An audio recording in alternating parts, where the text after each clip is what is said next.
We enter the world with a clean slate, but we immediately begin to absorb the environment around us.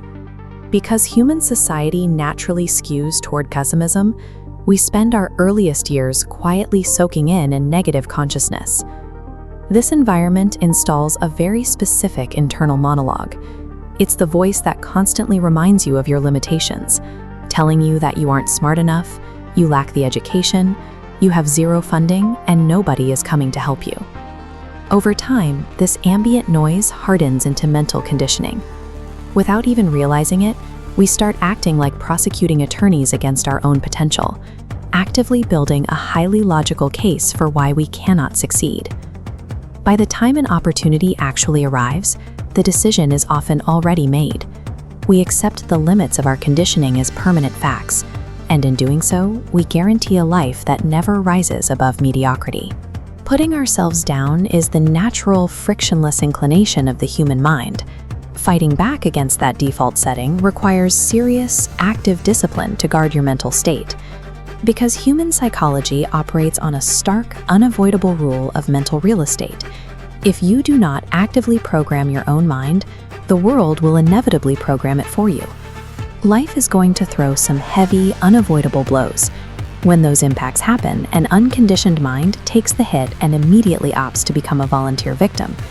Left unaddressed, this negativity becomes a functional blueprint for the mind, routing major decisions through a filter of apathy that ends in permanent, self-destructive behavior.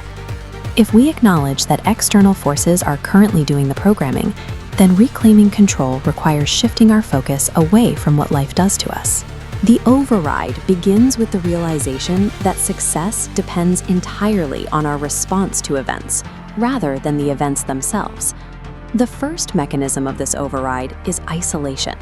You have to aggressively tune out the external critics in society and completely silence the internal cynic living inside your own head. Once the noise is gone, you deploy the second mechanism, tuning in. You actively build a firewall against incoming negativity by feeding yourself a continuous loop of deliberate, unapologetic self-encouragement. This requires transposing your entire concept of faith. You strip away the passive, weak vocabulary of "I hope this happens" and override it with the active certainty of "I believe this can happen." You start treating life like a classroom.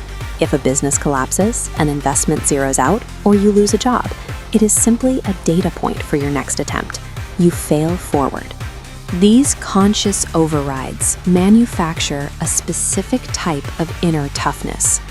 By refusing to break character during the lowest points, you generate the exact resilience required to turn an obstacle into a launch pad. But executing this override means confronting a highly tricky, invasive force: pain.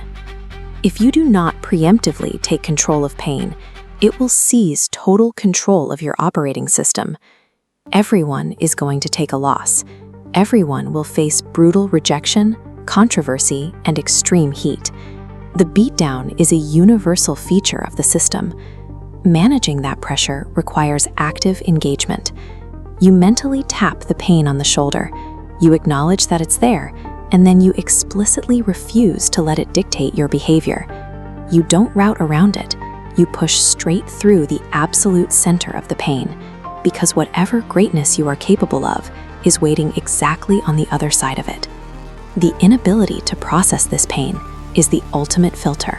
It separates those who easily fold from those willing to hold themselves to a higher standard, which is exactly why so many are called and so few are chosen.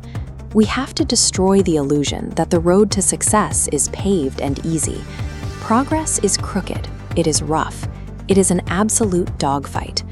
The universe doesn't care what you want. Desiring something has a mathematical value of 0. You extract the exact value of what you actively earn. Adversity acts as a multiplier here, forcing the scale to tip, making the strong stronger. You adopt the operational mindset of a strategist. You stop waiting for a lucky break to happen to you, and you start grinding, preparing, and forcing reality to bend to your actions. Fully committing to this relentless, complaint-free protocol leaves no room for doubt. Facing the obstacle head-on guarantees a permanent elevation to the next level of your capability. The mandate is simple. You make a formal declaration of all-out war against being stuck in your current rut. Under this new operating system, resting and recovering are highly encouraged, but quitting is permanently disabled. When a person explicitly decides they will not be broken or defeated by life's bullying, the internal drive becomes something that external pressures simply cannot stop. If your circumstances prevent you from flying, you run. If your resources are cut and you cannot run, you walk. If you are completely broken down and you cannot walk, you crawl. The only mathematical way you can lose is if you choose to stop. By all means, keep moving.